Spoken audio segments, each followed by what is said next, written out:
Thank you, President. Minister, I've listened with great interest to your words, but I've also noted what you did not mention. Iran and the implementation of the deal, Russia and the association agreement with Ukraine, particularly because there will be an important referendum in our country. And perhaps it's good for colleagues here to hear why the Dutch government has stated that it will not campaign, so that it is clear and so that we also know how we can contribute. Your point about exporting stability is very welcome, except that in practice we don't often see it. Do you agree that stopping the export of arms to Saudi Arabia would be one very concrete way in which we can help stability or at least prevent instability in an already explosive Middle East?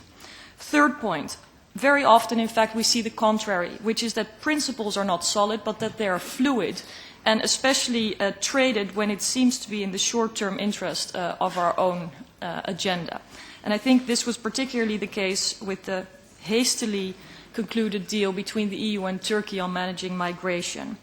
I'm interested in your assessment of the state of play. We understand that in Council there's no agreement on the funds that are needed, and I would like to know what are the obstacles, which countries are having problems and why.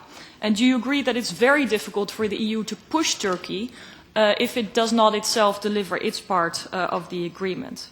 Lastly, how likely is it that Turkey will be able to significantly reduce the flow of migrants when it officially states that it cannot seal the borders with Syria?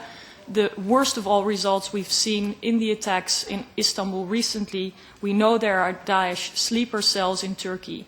And all in all, this seems like a very fragile trade-off and outsourcing of problems that will not render many results.